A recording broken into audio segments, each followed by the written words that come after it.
आपको इस चैनल पर सुनाने वाला हूं अब तक की सबसे डरावनी हॉरर कहानियां। लेकिन सबसे पहले मैं अपना परिचय दे देता हूं। साथियों, मैं हॉरर कहानियों का बहुत बड़ा फैन हूं और मैं पिछले कई सालों से हॉरर कहानियां सुनता और पढ़ाता आ रहा हूं। मैंने पिछले कई सालों में कई प्रकार की हॉरर कहानियां सुनी हैं। हॉरर कहानियों से इतना लगाव होने के कारण ही मैं अपने गांव के बड़े बुजुर्गों के साथ ऐसी घटनाओं पर चर्चा करता हूं और गांव के बड़े बुजुर्ग मुझे ऐसी कई कहानियां बताते हैं जो उनके साथ रियल में घटित हुई है। तो मैं चाहता हूं कि उन घटनाओं के बारे में आपको भी पता चले और आप भी उन घटनाओं के बारे में आनंद ले सकें। तो मुझे YouTube एक सबसे अच्छा माध्यम लगा कि अब तक जिस YouTube पर मैं कहानियां सुनता आ रहा था, तो क्यों ना अब मैं अपनी कहानी भी लोगों के साथ शेयर करूं। अब ऐसे में कोई बड़ा कंटेंट क्रिएटर नहीं हूं, बस ये मेरी एक छोटी सी कोशिश है कि आप लोगों तक अच्छी कहानियां पहुंच सके।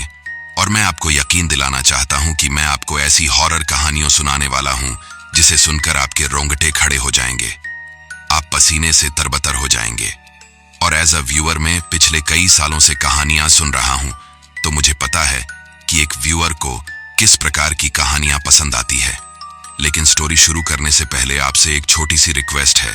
मैं जानता हूं कि आप फर्स्ट टाइम इस चैनल पर आए हैं और आप बाकी चैनल्स की काफी कहानियां सुनते हुए आ रहे हैं, तो इस चैनल के ऊपर भी आप अपना भरोसा जताए, आप में से ही निकले हुए एक व्यूअर को अपना सपोर्ट दे और चैनल को सब्सक्राइब करे। और हाँ, अगर कोई छोटी मोटी गलती हो तो आप मुझे कमेंट बॉक्स में जरूर बताएं, ताकि अगली बार मैं उस गलती को दूर करने का प्रयास कर सकूं। साथियों, आज की कहानी एक रेंजर फॉरेस्ट ऑफिसर की है, जिसका एक बड़े शहर से एक छोटे से गांव में ट्रांसफर हो गया था। वो शादीशुदा तो थे, लेकिन उनके कोई संतान नहीं थी, तो दोनों पति और पत्नी साथ साथ ही रहा करते थे। तो बड़े शहर से जब ट्रांसफर हुआ तो उनकी पत्नी भी उनके साथ गांव में आ गई। गांव में उन्हें जो सरकारी आवास मिला वो बड़ा ही दयनीय अवस्था में था, उससे भी ज्यादा खराब हालत बाथरूम की थी। खैर, रेंजर साहब को तो कोई फर्क पड़ने से रहा, किंतु उनकी शहरी पत्नी जर्जर घर देखकर गुस्से से चिड़चिड़ा रही थी और उनकी नाराजगी वाजिब थी, क्योंकि वह ऐसे माहौल में रहने की आदी नहीं थी। लेकिन साहब ने आश्वस्त कर दिया कि एक हफ्ते में ही इस जर्जर मकान को वो चकाचक करवा देंगे। खैर, पति की बात मानकर पत्नी ने भी अपने मन को समझा लिया। वहां के चौकीदार ने साहब से फुसफुसाते हुए कहा, साहब, वो पास वाले भूतिया रेस्ट हाउस के बारे में मैडम को बता दीजिए। लेकिन साहब ने चौकीदार को एक कोने में ले जाकर लपेटते हुए बोला, अरे चुप कर, तेरा दिमाग खराब हो गया क्या? भूत वूत की बातें सुनकर वो वापस आज ही शहर जाने की जिद पकड़ लेगी। चौकीदार ने साहबे के नए घर में सामान रखवाया और बाहर आ गया। उसने बाजू के उस रेस्ट हाउस को डरते हुए देखा और सोचने लगा, पता नहीं अब क्या होने वाला है। वह चुड़ैल तो इस हाउस के पास से गुजरने वाली अनगिनत औरतों को शिकार बना लेती है, जबकि यह लोग तो इसी भूतिया रेस्ट हाउस के बगल में रहने वाले हैं। ईश्वर इनकी रक्षा करना। रेंजर साहब को गांव में आए हुए 2 दिन बीत गए। एक रात साहब की नींद खुली तो उन्होंने देखा कि उनकी पत्नी बिस्तर पर नहीं थी। तभी दरवाजे खुलने की आवाज आई। वह दौड़ते हुए बैठक रूम में आए, जहां दरवाजे खुले हुए थे। घड़ी में 4 बज रहे थे और अभी अंधेरा ही था। उन्होंने बरामदे से लेकर पूरे घर में आवाज देते हुए पुकारा, किंतु उनकी पत्नी घर में नहीं थी। टॉर्च लेकर वह घर से बाहर आ गए और सोचने लगे, पता नहीं इस समय वो कहां चली गई। सुबह होने में अभी 1.5-2 घंटे बाकी हैं। यहां तो वह किसी को पहचानती भी नहीं। कहीं नाराज होकर शहर तो नहीं चली गई। लेकिन इस समय तो कोई भी ट्रेन या बस शहर नहीं जाती। अकेले जाने की बेवकूफी तो वह नहीं कर सकती। साहब की चिंता बढ़ती जा रही थी, तो उन्होंने चौकीदार को बुलाना उचित समझा। उन्होंने चौकीदार को मोबाइल लगाकर जल्द आने को कहा। अचानक साहब की नजर उस रेस्ट हाउस पर गई, जिसकी बाउंड्री उनके घर की दीवार से महज 15 फीट दूर थी। वहां एक लोहे का छोटा गेट आधा खुला हुआ था, जबकि सामने का बड़ा गेट बंद था। उन्होंने सोचा कि एक बार वहां भी तलाश लेने में कोई हर्ज नहीं है। वैसे भी वह भूत प्रेतों पर बिल्कुल यकीन नहीं करते थे, इसलिए तेज कदमों से उस गेट की तरफ चल दिए। तभी पीछे से चौकीदार ने उनका हाथ पकड़कर रोक लिया। साहब, कहां जा रहे हो?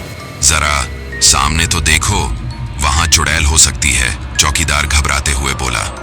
साहब ने दोबारा देखा तो रेस्ट हाउस के एक कमरे में कुछ हलचल दिखाई दे रही थी। मोमबत्ती की मंद रोशनी और एक जलती हुई परछाई। साहब भी भयभीत हो गए। उन्होंने चौकीदार से पूछा, क्या वाकई वहां भूत रहते हैं? मैं तो इन बातों पर बिल्कुल यकीन नहीं करता। दोस्तों, रेस्ट हाउस का एक बहुत बड़ा रहस्य था जो केवल उस चौकीदार को मालूम था। अब यही सही मौका समझकर चौकीदार को लगा कि साहब को उस रेस्ट हाउस की पूरी कहानी बता डालते हैं। उसने बताना शुरू किया कि आज से 12 साल पहले तक इस रेस्ट हाउस में सब कुछ ठीक ठाक चल रहा था। जब कभी शहर से छोटे बड़े अधिकारी दौरे पर आते तो गांव के बाहर यही उनका ठिकाना होता। एक बार की बात है, उस दिन रंगपंचमी की रात थी। एक नेता के साथ कुछ अधिकारी यहाँ रुके हुए थे। उनके मनोरंजन के लिए आदिवासी और ग्रामीणों ने लोक नृत्य पेश किया। कई तरह के सांस्कृतिक कार्यक्रम हुए। एक बड़े अधिकारी जो नेताजी के करीबी थे, वह एक लड़की को बहाल फुसलाकर कमरे में ले गए और उससे छेड़छाड़ करने लगे। वह किसी तरह अपनी इज्जत बचकर कमरे से बाहर आ गई और रोते हुए नेताजी से उस अधिकारी की शिकायत करने लगी। लेकिन नेताजी तो उस अधिकारी का पक्ष लिए बैठे थे। कुछ महिलाओं ने उस अय्याश अधिकारी की यह सब करतूत देख ली थी। वे चाहती तो उस लड़की की मदद कर सकती थी, लेकिन वे डर की वजह से चुप रहीं। फिर उस लड़की ने क्या किया? साहब बोले। चौकीदार ने एक गहरी सांस लेते हुए बताया, वह क्या करती? उस लड़की की गांव भर में बदनामी हो गई थी। दूसरे दिन उसने इसी रेस्ट हाउस के पीछे जहर पीकर जान दे दी। तब से उस लड़की की आत्मा चुड़ैल बनकर रेस्ट हाउस में भटक रही है। उस लड़की के साथ बहुत गलत हुआ। ये कहते हुए साहब के चेहरे पर दुख झलक आया।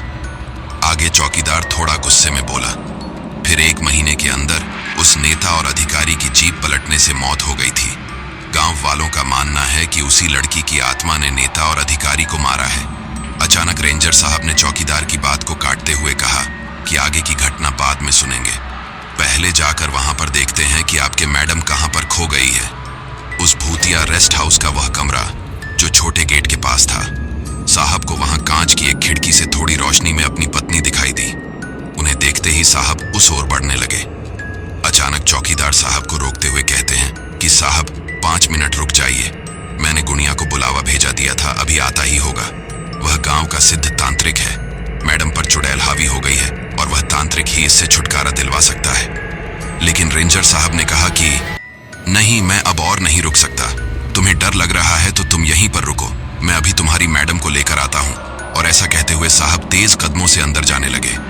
साहब को जाते देखकर चौकीदार ने कहा कि अब मैं अकेला यहां पर रुककर क्या करूंगा, तो वह भी साहब के साथ चल दिया। अंदर पहुंचकर साहब अपनी पत्नी को पुकारने लगे। चारों तरफ अंधेरा था। टॉर्च सिर्फ एक सीध में ही रोशनी कर पा रही थी। जिस कमरे में उन्होंने अपनी पत्नी को देखा था, अब वहां कोई नहीं था। सिर्फ एक मोमबत्ती दिखाई दी जो हाल ही में बुझने की वजह से धुआं छोड़ रही थी। उसी कमरे से लगी बाथरूम से टिप टिप पानी गिरने की आवाज आ रही थी।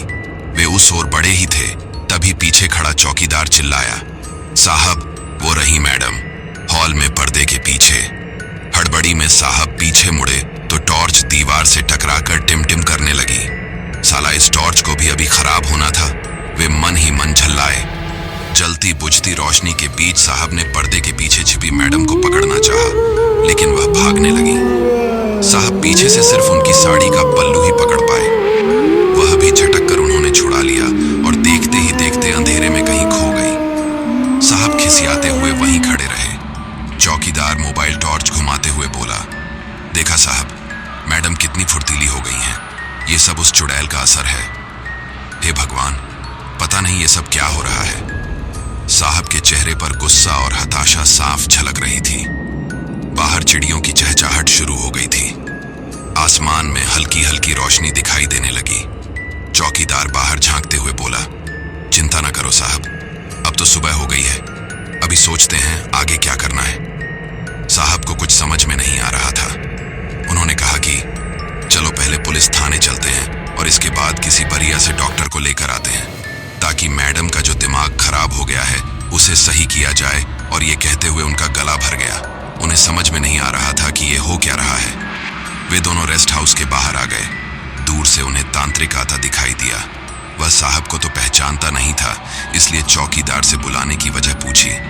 चौकीदार ने भी तांत्रिक को एक सांस में रेस्ट हाउस में मैडम के गायब होने की घटना सुना दी।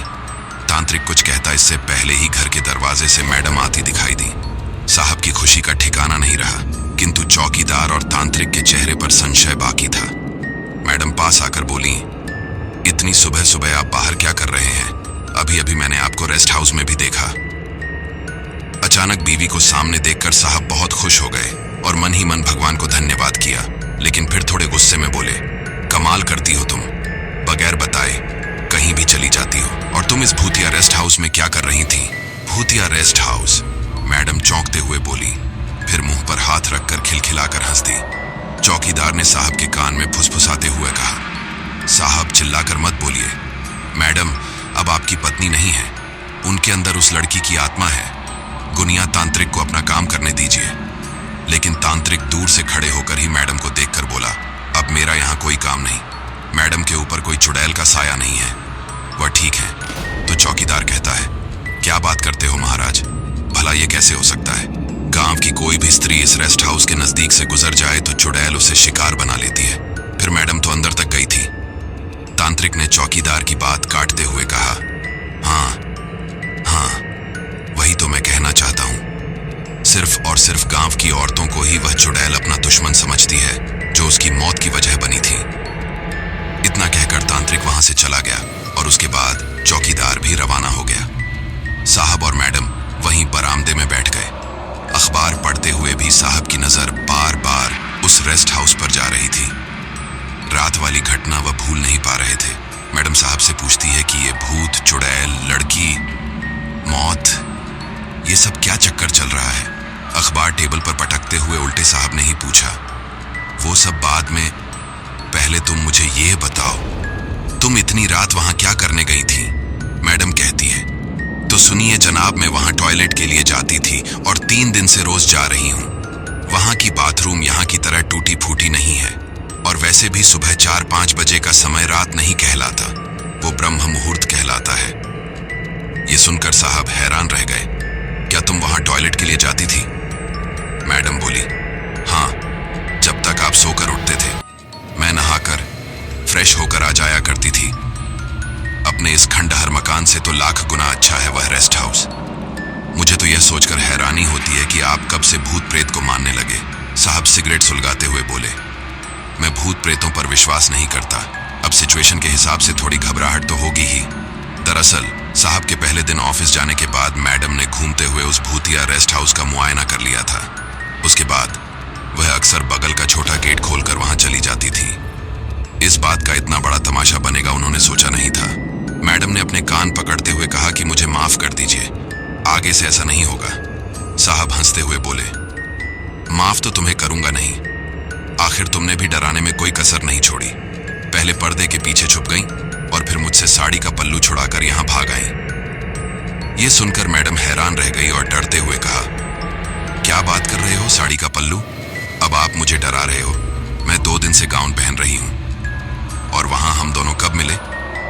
अब साहब के माथे पर पसीना आ गया, मुंह से सिगरेट गिर गई और सोचने लगे कि फिर पर्दे के पीछे वो कौन थी जिसके पीछे वह भाग रहे थे। भागते समय उसकी साड़ी का एक सिरा भी उनके हाथ में आ गया था। उनकी नजर अपनी हथेली पर गई तो वह सन्न रह गए। उस पर कुछ इस तरह के फफोले पड़ गए थे जैसे आग से जल जाने पर हो जाते हैं। मैडम घबराते हुए बोली, क्या हुआ आपको? अपनी पत्नी के सामने न तो वह खुद को कमजोर दिखा सकते थे और न ही उन्हें सच्चाई बता सकते थे। वह संभलते हुए बोले, कुछ नहीं, मैं ठीक हूं, तुम्हें डराने के लिए सिर्फ मजाक कर रहा था। भूत चुड़ैल जैसा कुछ नहीं होता, कुछ नहीं। उस दिन साहब और मैडम दोनों शहर गए, लेकिन लौट कर आए सिर्फ साहब, क्योंकि मैडम को उन्होंने शहर में उनकी मां के पास छोड़ दिया। फिर भूलकर भी उन्होंने उस रेस्ट हाउस तरफ नहीं देखा। कुछ महीनों बाद उनका तबादला दूसरे गांव हो गया। साहब की हथेली पर वह घाव का निशान आज भी बाकी है जो उन्हें उस रेस्ट हाउस की चुड़ैल से मिला था। मेरे प्यारे साथियों, आज की ये स्टोरी मैं यहीं पर कंप्लीट करता हूं और उम्मीद ये भी करता हूं कि आपको यह हॉरर स्टोरी पसंद आई होगी। लेकिन मैं आपको यकीन दिलाता हूं कि आगे आने वाली जो स्टोरीज होंगी वो इससे भी ज्यादा डेंजरस होने वाली है। इसलिए आप इस चैनल पर हमेशा हमेशा के लिए जुड़ जाइए, क्योंकि मैं आपको यहाँ पर गांवों में घटित होने वाली रियल की कहानियां आने वाले समय में सुनाने वाला हूं। तो मिलते हैं अगली एक और नई स्टोरी में। तब तक के लिए अपना ख्याल रखिए और दूसरों का भी ख्याल रखिए। और हाँ, अगर आपके साथ भी ऐसा कोई एक्सीडेंट होता है जरूर बताइए।